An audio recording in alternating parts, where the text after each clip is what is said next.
Okay, बिस्मिल्लाहिर्रहमानिर्रहीम। अस्सलाम वालेकुम डियर स्टूडेंट्स, कैसे हैं जी आप सब? खैरियत से हैं?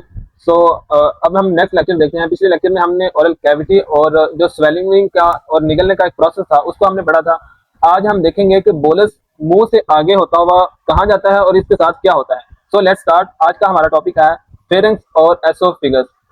तो स्टूडेंट्स आज से वही हम दोहराएंगे कि इस टॉपिक से MCQ, short question, long question कहाँ से आ सकते हैं, क्या क्या आ सकते हैं, मैं आपको साथ साथ बताता जाऊंगा कि कहाँ से क्या बन सकता है। तो आज हम जो है ना ये टॉपिक पढ़ने जा रहे हैं। तो स्टार्ट करते हैं कि फेरेंक्स जो है ये ओरल कैविटी के बाद एक छोटा नलिनवा ट्यूब लाइक एक पार्ट है, एक हिस्सा है। ये ओरल कैविटी को एसोफेगस से और नाक को ट्रैकिया से जोड़ता है। मैंने लास्ट लेक्चर में भी आपको बताया था कि अरे जो एसोफेगस है और आगे वाली जो ट्रैकिया है वो जो जहाँ पे दोनों आपस में मिलती है ना जाके वहां पे उस पार्ट को कहते हैं फेरेंक्स। अब फेरेंक्स जो है वो एक छोटी सी नाली है जो ओरल कैविटी जो मुंह के पीछे है और इसके बिल्कुल बाद आती है। ये एक क्रॉस रोड की तरह है जहां से खाना और हवा दोनों गुजरते हैं। ये मुंह को जो है वो एसोफेगस से जोड़ता है जहां से खुराक जानी है और नाक को ट्रैकिया से जोड़ता है जहां से सांस जानी है। ये एक ऐसे समझ लो जैसे चौक है, ठीक है। यहाँ से अब जो खुराक हम मुंह से लेते हैं वो उसने एसोफेगस में जाना है और नाक से जो सांस लेते हैं उसने ट्रैकिया में जाना है। ट्रैकिया आगे वाली है और एसोफेगस पीछे वाली नाली है। ये मैं आपको आगे ओवरव्यू करवाऊंगा, एक डायग्राम के थ्रू आपको अच्छे से समझ आ जाएगी। अच्छा, अब आगे बल्कि पहले मैं आपको ओवरव्यू करवा देता हूँ। अब ये देखें स्टूडेंट, यहाँ पर क्या होता है कि ये जो मुंह है ये मुंह का रास्ता है और यहाँ से नाक का रास्ता है ये वाला। अब यहाँ से हवा आ रही है और यहाँ से खुराक आ रही है। अब स्टूडेंट्स होता क्या है कि ये जो नाक से हवा आ रही है ना, इसने आगे वाली नाली में ये जो ट्रैकिया है उधर जाना है यहाँ से।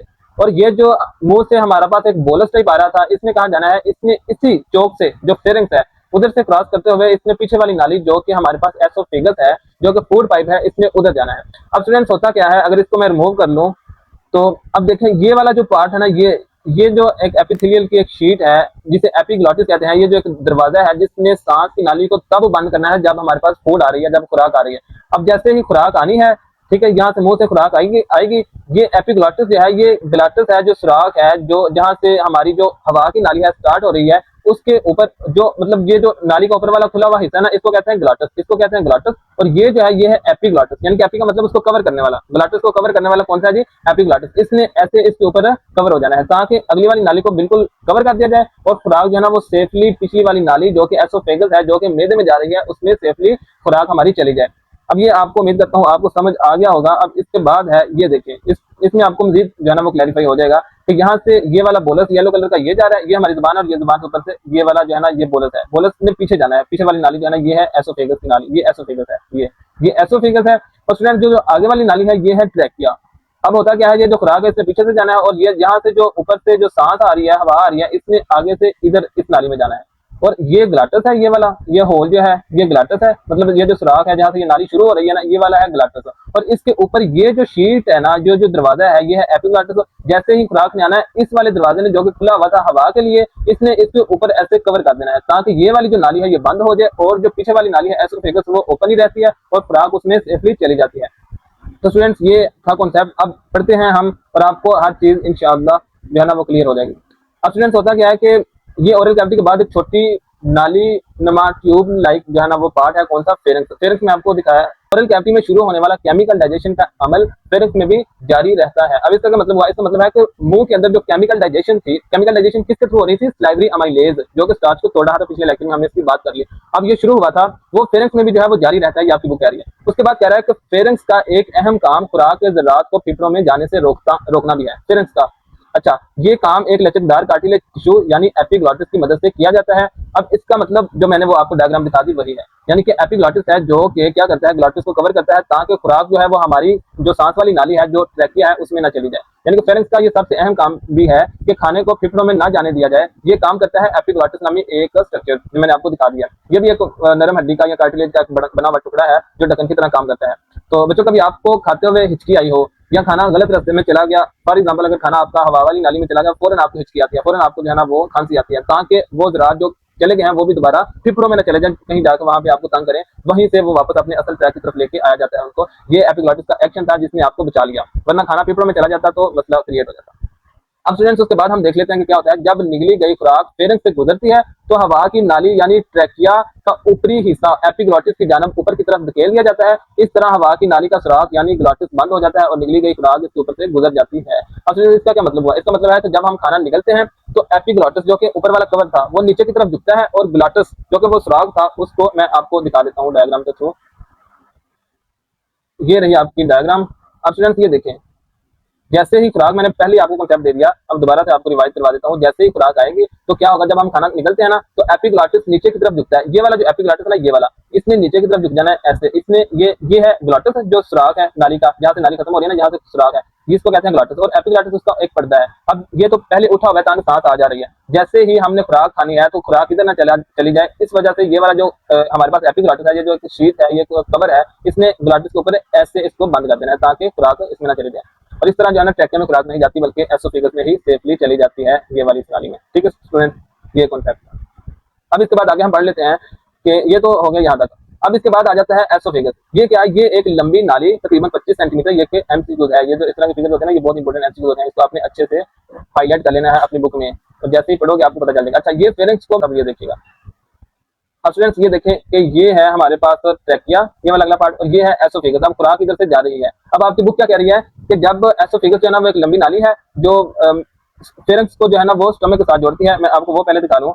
अब स्टूडेंट्स ये देखें कि ये है एसोफेगस, यहाँ से ये आपका मुंह है, मुंह से बाद जो फेरेंक्स के बाद जो है ना वो आपकी ये वाली जो है ना सारी सारी लंबी नाली ये है एसोफेगस। इसके पहले वाला हिस्सा जो कि जमीन दिखाया गया, इसके आगे वाला वो ट्रैकिया है, वो फेफड़ों में जाएगा। ये वाली जो नाली आ रही है ना, ये वाली, ये है एसोफेगस की नाली, और इसमें आना है इसमें मैदे में, ये मैदे में आएगी। ठीक है, यहाँ तक बात समझ आ गई।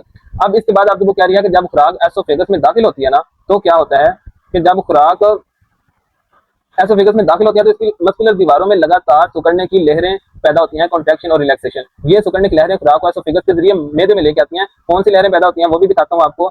ये देखें स्टूडेंट, ये वाली, ये लहरें इस तरह की, ये एसोफेगस की नाली है जो कि मैदे में जा रही है। ठीक है स्टूडेंट, और इसमें क्या होता है, ये वाली देखें, ये मस्कुलर दीवारें हैं, ये इसमें कॉन्ट्रैक्शन और रिलैक्सेशन हो रही है और पीछे से कॉन्ट्रैक्शन हो रही है। जब पीछे से कॉन्ट्रैक्शन और इधर से रिलैक्सेशन, तो ये भागती हुई खुराक आपके मैदे में चली जाएगी। आप लेट के खाएं, उल्टा लेट जाए, उल्टा लटक जाए, जैसे भी आप खाएंगे आपकी जो खुराक है वो कभी भी उसमें जो हमारी एसोफेगस है उसमें नहीं रुकी रहेगी, बल्कि वो स्टमक में जाए ही जाएगी। क्योंकि हमारी जो एसोफेगस है, जो खुराक की नाली है स्टूडेंट्स, उसमें जो है ना ये मस्कुलर दीवारें हैं, जो स्टमक की जो रिलैक्सेशन होती है उसमें मस्कुलर दीवारें होती हैं, उसमें रिलैक्सेशन होती रहती है। और रिलैक्सेशन की वजह से जो है ना वो लहरें पैदा होती हैं, यानी कि पीछे से कॉन्ट्रैक्शन हुई, आगे से रिलैक्सेशन हुई, तो खुराक भागती हुई आगे की तरफ चली जाती है और आगे मैदा आ जाता है, मैदे में चली जाती है। इसको कहते हैं पेरिस्टाल्सिस। ये बहुत इंपॉर्टेंट आपका शॉर्ट क्वेश्चन है कि पेरिस्टाल्सिस को डिफाइन करेंगे, पेरिस्टाल्सिस क्या है। ठीक है स्टूडेंट, जैसे फॉर एग्जांपल अगर मैं आपको एग्जांपल दूं, सुबह आप जब टूथपेस्ट करते हैं तो उसकी ट्यूब को जो है वो नीचे से आप दबाते हैं। जब आप दबाएंगे तो क्या होगा कि टूथपेस्ट ऊपर की तरफ निकल आता है, ऐसे ही होता है ना। और वैसे ही पेरिस्टाल्सिस की लहरें जो है वो खाने को नीचे की तरफ जो है ना वो धकेलती है। ऊपर से दबाव लगता है, जैसे आप नीचे से उसको टूथपेस्ट को दबाते हैं वो ऊपर की तरफ जाता है, जब ऊपर से वो किसी चीज को दबाया जाए तो वो नीचे की तरफ धकेलती चली जाती है। तो स्टूडेंट्स ये था आपका। अब हम आते हैं अपनी बुक की तरफ। बुक क्या कहती है? तो स्टूडेंट्स ये जो पेरिस्टाल्सिस है ना, ये आपका शॉर्ट क्वेश्चन भी है और आपका एमसीक्यूज भी बन सकता है। एमसीक्यूज किस तरह बन सकता है कि पेरिस्टाल्सिस किसमें होती है? एसोफेगस में होती है, ना कि ट्रैकिया में। ट्रैकिया का यहाँ कॉन्सेप्ट अभी नहीं। अच्छा जी, उसके बाद जो है इसको पेरिस्टाल्सिस कहते हैं। अब आ जाता है सबसे most important long question. Student ये बहुत इंपॉर्टेंट लॉन्ग क्वेश्चन, आपने इसको लॉन्ग क्वेश्चन के हवाले से याद करना है। बहुत इंपॉर्टेंट लॉन्ग क्वेश्चन है ये आपका।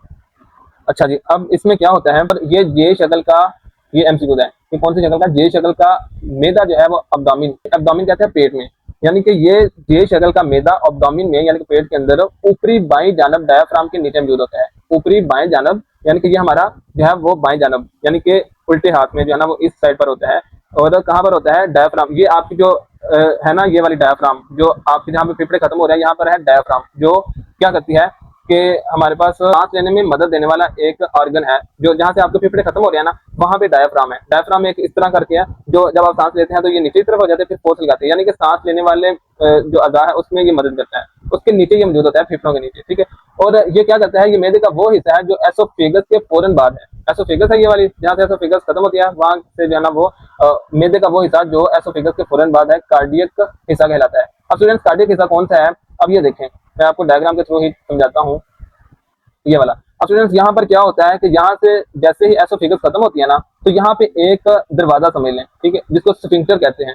ये दरवाजा है कि जहां से खुराक ने एसोफेगस से गुजरते हुए मैदे के अंदर चले जाना है। ये दरवाजा है, जैसे ही खुराक मैदे में चली गई, आप उल्टे लेटे हुए भी हैं, ये दरवाजा आपको प्रोटेक्ट करता है, आपकी हिफाजत करता है कि खुराक कहीं दोबारा से एसोफेगस में ना चली जाए। ठीक है, उसमें जो है ना जब हमें होती है, उल्टी आती है, तो उसमें अलग से केस है। उसमें ये होता है कि काफी ज्यादा जो है ना वो प्रेशर पड़ता है कि जिसकी वजह से स्टमक का ये जो स्फिंक्टर है ये ओपन होता है और मैदे से खुराक दोबारा ऊपर की तरफ चली जाती है, वो अलग केस है। यहाँ पर दरवाजा है जो कि आपकी खुराक को दोबारा एसोफेगस में नहीं जाने देता, जाने से रोकता है। ठीक है स्टूडेंट, और इसके बाद क्या कहती है आपकी बुक, ये हो गया जी एसोफेगस का ये वाला जो स्फिंक्टर है, ये जो दरवाजा है इसको कहते हैं कार्डियक स्फिंक्टर। ये कार्डियक स्फिंक्टर इस तरह, कार्डियक कहते हैं दिल को, ये दिल है आपका और ये दिल के करीब है तो इसलिए इसको कहते हैं कार्डियक स्फिंक्टर। ठीक है, और इसके बाद ये जो दरवाजा ना जहां से हमारे पास स्टमक से या मैदे से खुराक ने वापस छोटी आंत में आगे चली जाना है, उसको कहते हैं पाइलोरिक स्फिंक्टर, यानी कि नीचे वाला स्फिंक्टर कहते हैं। जहां से खुराक ने मैदे से निकल जाना है, जहां से खुराक आ रही है उस वाले दरवाजे को क्या कहते हैं, जो मैदे में जहां से खुराक आ रही है उस वाले दरवाजे को कहते हैं कार्डियक स्फिंक्टर, और जहां से मैदे से खुराक वापस दोबारा यानी कि निकल रही है स्मॉल इंटेस्टाइन में यानी कि छोटी आंत में, उसको कहते हैं पाइलोरिक स्फिंक्टर। अच्छा जी, अब इसके बाद हम देख लेते हैं जबकि वो हिस्सा जो स्मॉल इंटेस्टाइन से पहले है पाइलोरिक हिस्सा कहलाता है, जो कि स्मॉल इंटेस्टाइन मैंने आपको बता दिया। एसोफेगस और मैदे के जोड़ पर एक मसल का हल्का यानी स्फिंक्टर, वही दरवाजा, ठीक है, दरवाजा कहते हैं जिसको जिसको स्फिंक्टर कहते हैं, जो कि वापसी जाने से रोकता है। यानी कि जैसे ही खुराक मैदे में चली गई उसको वापसी एसोफेगस में आने वाले जो रोकने वाला दरवाजा है उसको कहते हैं कार्डियक स्फिंक्टर। और जो जब मैदे से खुराक आगे चली जाती है स्मॉल इंटेस्टाइन में छोटी आंत में, उसको छोटी आंत से दोबारा मैदे में ना आ रही है, उसमें एक स्फिंक्टर होता है, उसमें एक दरवाजा होता है जो उसको रोकता है, उसको कहते हैं पाइलोरिक स्फिंक्टर। ठीक है स्टूडेंट्स, जिससे कार्डियक स्फिंक्टर ऊपर वाला जो दरवाजा है, जो ऊपर वाला स्फिंक्टर है उसको कार्डियक स्फिंक्टर या एसोफेगस का जेरे स्फिंक्टर यानी कि लोअर एसोफेगस, यानी कि एसोफेगस की या नीचे वाला कह लें या कार्डियक कह लें, क्योंकि कार्डियक के पास होता है इसलिए इसको कार्डियक कहते हैं, कार्डियक यानी दिल, या दिल के पास होता है इसलिए इसको कार्डियक भी कहते हैं। एसोफेगस के नीचे होता है या फिर उसको जेरे स्फिंक्टर एसोफेगस यानी कि दिल के एसोफेगस के नीचे है, या उसको एसोफेगस के नीचे वाला कह दे या उसको दिल के करीब वाला या कार्डियक स्फिंक्टर कह लें। ये खुराक को मैदे से दोबारा वापस एसोफेगस में जाने से रोकता है। इसी तरह मैदे और छोटी आंत के दरमियान जो कि बाद वाला है, यानी कि जैसे ही मैदे से खुराक छोटी आंत में चली जाती है उधर जो स्फिंक्टर होता है उसको कहते हैं पाइलोरिक स्फिंक्टर। यहाँ तक आपको समझ आ गई। इसके बाद कहता है कि मैदे में क्या होता है कि खुराक की मैकेनिकल मैंने आपको कल कहा था, जो फोर्स लगा के तोड़ी जाती है, जो किसी चीज को जो है ना हलचल करने से, यानी कि जिसमें केमिकल का रोल नहीं होता उसको कहते हैं मैकेनिकल। और जुजवी केमिकल डाइजेशन होती है किसमें, मैदे में, यानी कि जो हमारा स्टमक है ना, जो हमारा मैदा है उसमें मूवमेंट होती है, उसमें भी यानी कि रिलैक्सेशन और कॉन्ट्रैक्शन, रिलैक्सेशन कॉन्ट्रैक्शन, यानी कि हमारा मैदा भी हरकत करता है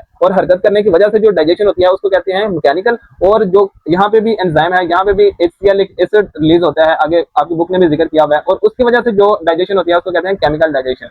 इसका जिम्मेदार होता है कौन, मैदा। अब ये क्या होता है, ये खुराक को जखीरा भी करता है। मैदे की जो दीवारें हैं वो मोटे स्मूथ मसल से बनी होती हैं जब खुराक, अच्छा यहाँ मैं आपको पहले डायग्राम को समझा दूं यहाँ तक। अब स्टूडेंट्स ये देखें, ये है हमारे पास मैदा। अब मैदा जो है ना वो खुराक को जखीरा भी करता है, और ये जो है ना ये वाले ये है मसल, ये इस तरह के लॉन्गिट्यूडनल भी और फिर इस तरह के जो है ना वो इस तरह के भी मसल्स हैं, इस तरह के भी मसल्स हैं, और फिर आगे इसके अंदर फिर एक यानी कि 3 तरह के मसल्स होते हैं यहाँ पर। और जोरदार तरीके से सुकड़ता है, रिलैक्सेशन होती है, कभी उसकी कॉन्ट्रैक्शन होती है, कभी सुकड़ता है, कभी फैलता है। इस तरह करने से ना वो जब मैदा हरकत करता है तो उसके दौरान जो है वो डाइजेशन होती है हमारी। मैदे की दीवारें मोटे स्मूथ मसल से बनी होती हैं, जैसे मैंने आपको दिखाई। जब खुराक मैदे में पहुंचती है तो क्या होता है, तो ये मसल्स, कौन से मसल्स, स्मूथ मसल्स, ये जोरदार तरीके से सिकुड़ते हैं। इनका सकड़ाव खुराक को तोड़ने में मदद करता है। इस टूटने की वजह से हरकत भी पैदा होती है, क्योंकि वो ऐसे चर्निंग टाइप हो रही होती है, कभी रिलैक्सेशन ऐसे ऐसे थोड़ी सी करें तो आपको भी हीट जो है ना वो हाथों में महसूस होगी, वहां पे भी हीट पैदा होती है। ये क्या करते हैं, ये हरारत लिपिड को पिघलाने में क्या करते हैं जी, मदद करती है। अब मैं आपको इसको वाइंड अप करूं, जब खाना आता है तो ये पट्टे जो है, ये मसल जो है, ये जोर से सिकुड़ते हैं और खाने को घुमाते हैं और पीसते हैं। ठीक है, ऐसे ऐसे जो है ना वो मूवमेंट होती है आपके स्टमक में। इससे हरारत भी पैदा होती है, और हरारत क्या करती है, ये लिपिड को जो आपकी चिकनाई है उसको पिघलाने में हेल्प करती है। अब इसके बाद आपकी बुक क्या कहती है कि मैदे की अंदरूनी दीवारों में कई छोटे छोटे गैस्ट्रिक ग्लैंड होते हैं। अच्छा, ये क्या करते हैं, जो गैस्ट्रिक जूस खारिज करते हैं। अब गैस्ट्रिक ग्लैंड होते हैं और गैस्ट्रिक जूस खारिज करते हैं। ये देखें स्टूडेंट, ये है आपका मैदे का छोटा सा पार्ट उन्होंने लिया हुआ है, उसको हाईलाइट किया हुआ है। अब स्टूडेंट्स यहाँ पे क्या होता है कि ये इसको थोड़ा सा उन्होंने जूम करके दिखाया, ये गैस्ट्रिक ग्लैंड है, ये छोटा सा पार्ट लिया उधर से, ये गैस्ट्रिक ग्लैंड है। अब गैस्ट्रिक ग्लैंड के अंदर देखें ये यहाँ पर क्या क्या हो रहा है। अब गैस्ट्रिक ग्लैंड के जो ऊपर वाला पार्ट है उसमें ये ग्लैंड का सुराग है, जहाँ से ये वाले जो ना ये, और ऊपर वाले जो सेल्स हैं उसमें म्यूकस खारिज हो रहा है, ये म्यूकस खारिज करने वाले सेल्स हैं, और उसके नीचे वाला जो पार्ट है उसमें HCl खारिज हो रहा है। यानी कि गैस्ट्रिक ग्लैंड क्या क्या खारिज कर रहा है वो आपको दिखा रहा हूँ। और उसके बाद जो सबसे लोअर पे ये जो सेल्स होते हैं ना, ये क्या करते हैं, ये पेप्सिनोजेन एक एंजाइम है उसको खारिज कर रहे होते हैं। अब इसके बाद क्या होता है वो मैं आपको दिखाता हूँ। इसके बाद होता है कि गैस्ट्रिक जूस खारिज करते हैं। इसमें क्या क्या होता है, इसमें आती हैं 3 चीजें।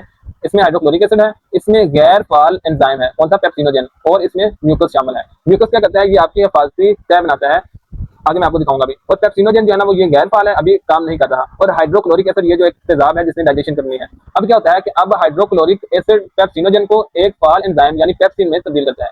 अब स्टूडेंट्स होता क्या है कि जो HCl है ना, हाइड्रोक्लोरिक एसिड, ये क्या करता है, ये जो गैर फाल एंजाइम था पेप्सिनोजन था उसको फाल करता है। फाल करने के बाद वो एक्टिव होकर काम करना शुरू करता है। जैसे वो रिलीज होता है वो गैर फाल होता है, फिर HCl उसको मैदे के अंदर आके फाल करेगा, उसको काम करने वाला बनाएगा, जिसको कहते हैं पेप्सिन। पहले वो पेप्सिनोजिन की शक्ल में रिलीज होता है स्टमक के अंदर, फिर HCl आके HCl भी उधर से गैस्ट्रिक जूस में ही खारिज हो रहा होता है गैस्ट्रिक ग्लैंड के थ्रू, और मैदे में आके वो HCl उसको फाल करेगा और इसमें कन्वर्ट करेगा पेप्सिन के अंदर। ठीक है, ये स्टूडेंट्स ये आपने अच्छे से कॉन्सेप्ट क्लियर करना है। और पेप्सिन एंजाइम बड़ी प्रोटीन्स जो बड़ी बड़ी आपको पॉलीमर्स मैंने लास्ट लेक्चर में दिखाए थे या बताए थे कि पॉलीमर होता है और उसमें को मोनोमर्स में कन्वर्ट करना होता है। पॉलीमर क्या था, प्रोटीन का, उसको कन्वर्ट करना होता है मोनोमर्स में। मोनोमर्स में क्या होता है, अमीनो एसिड। प्रोटीन को किसमें कन्वर्ट किया जाता है, अमीनो एसिड में। अमीनो एसिड इसी तरह फैट को किसमें किया जाता है, फैटी एसिड में।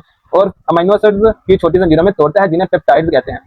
यहाँ तक स्टूडेंट्स आपको समझ आ गई। अब उसके बाद क्या कहता है कि हाइड्रोक्लोरिक एसिड खुराक में मौजूद बीमारी पैदा करने वाले बैक्टीरिया को भी मार डालता है। HCl होता है तेजाब होता है, और जो जितने भी बैक्टीरिया वगैरह होते हैं उनको भी ये जो है ना वो मार देता है। ये देखें यहाँ पे ये वाले जितने भी बैक्टीरिया है ना, ये वाले आपकी खुराक के अंदर जो आपकी खुराक थी उसमें डर्ट मतलब उसमें गंदगी थी, उसमें बैक्टीरिया टाइप चले गए, तो ये HCl इतना ताकतवर होता है कि इनको वो मार देता है।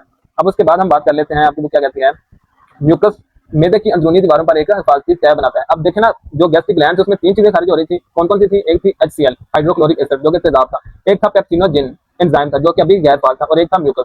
अब ये तीन क्या म्यूकस जो है वो हिफाजती तय बनाता है मैदे के अंदर। अब ये क्यों मैदे के अंदर तय बनाता है, ये HCl को गैर जो है वो मौसर करता है। अब देखिए मैं आपको बताता हूँ, HCl जो है ना वो बहुत ही तेज तेजाब होता है। अब HCl जैसे मैदे में आता है, HCl को अगर गैर फाल ना किया गया तो स्टूडेंट्स क्या होता है कि मैदे की जो दीवारें हैं, ये तो HCl जो है वो, मैं आपको अगर ये है कि बच्चों HCl इतना ताकतवर होता है कि ये लोहे को भी गिला सकता है, लेकिन अल्लाह ने मैदे को म्यूकस की एक मोटी तय भी साथ दी जाती है ताकि जो म्यूकस है वो HCl को न्यूट्रलाइज कर दे, ताकि हमारा मैदा इससे बच सके। देखिए मैदे को अल्लाह ने बचा लिया, लेकिन खुराक को उसने डाइजेस्ट कर लिया। सुभान अल्लाह, ये देखें अल्लाह ताला की कैसी कैसी कितनी कितनी बड़ी हिकमतें हैं इसमें आपको नजर आएंगी। यहाँ जो म्यूकस था उसने HCl को गैर मौसर कर दिया, ठीक है, इसलिए पेप्सिनोजन यहाँ फाल नहीं हो सकता, यानी कि मैदे के अंदर, और दीवारें फूट फूट से महफूज रहती हैं। यहाँ तक समझ आ गई स्टूडेंट। खुराक मैदे में अमूमन 3 से 4 घंटे तक रहती है, और फिर यहाँ से होने वाले अमाल की वजह से खुराक एक शोरबे जैसा मिक्सचर जो है वो बन जाता है, जिसे कायम कहते हैं। ठीक है, और कायम के बहाव को पाइलोरिक स्फिंक्टर कंट्रोल करता है, यानी कि वो कंट्रोल कर रहा होता है ना। फिर थोड़ी देर बाद जैसे सारा कायम बन जाएगा, वो ओपन होगा दरवाजा, और फिर वो स्मॉल इंटेस्टाइन में या छोटी आंत में चला जाएगा। मैंने आपको पाइलोरिक स्फिंक्टर भी दिखा दिया। अच्छा, हर ये कायम का, और मैं आपको बाद में दिखाता हूँ, हर बार जब पाइलोरिक स्फिंक्टर खुलता है तो 5 मिलीलीटर से 15 मिलीलीटर कायम छोटी आंत यानी स्मॉल इंटेस्टाइन में चला जाता है। अब स्टूडेंट्स यहाँ मैं आपको रिमेनिंग जो डायग्राम है वो आपको दिखा देता हूँ। ये है म्यूकस। अब देखिए ये म्यूकस किस तरह से जो है वो मैदे की दीवारों के साथ चिपक जाता है ताकि मैदे की दीवारों को कोई नुकसान ना पहुंचे। HCl जो है वो खुराक को हजम करता है, यानी कि उसके साथ पेप्सिनोजन को पेप्सिन में कन्वर्ट करके खुराक को तो हजम कर रहा है, लेकिन मैदे के साथ जो है वो जो है म्यूकस की तय होती है, इसलिए जो HCl है ये वाली जो म्यूकस की तय है ये HCl को न्यूट्रलाइज कर देती है, उसको तेजाब को कम कर देती है उसके असर को, इसलिए जो मैदे की दीवार है वो HCl से बच जाती है, लेकिन जो खुराक होती है वो हजम हो जाती है।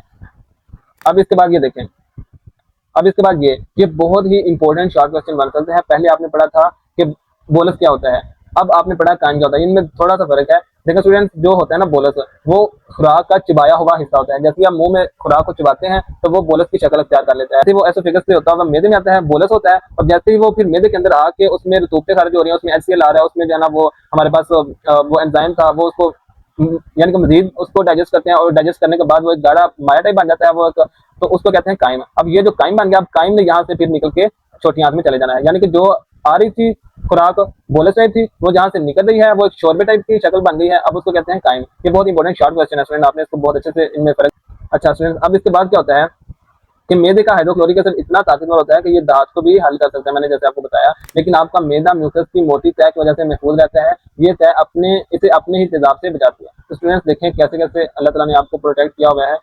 एक तो यहाँ पर बहुत इंपॉर्टेंट शॉर्ट क्वेश्चन है पेरिस्टाल्सिस, वो आपने इसको अच्छे से जना वो देखना है। ये है पेरिस्टाल्सिस, बहुत इंपॉर्टेंट शॉर्ट क्वेश्चन है, मैं आपको इधर हाईलाइट कर देता हूँ, आपने अपनी बुक में हाईलाइट कर लेना है। तो सुकड़ने की जो लहरें होती है खुराक के मैदे की तरफ लेकर जाती हैं, और इनको पेरिस्टाल्सिस कहते हैं। ये बहुत इंपॉर्टेंट जो है ना स्टूडेंट शॉर्ट क्वेश्चन है। ये लॉन्ग क्वेश्चन के हवाले से आपने मैदे को याद करना है।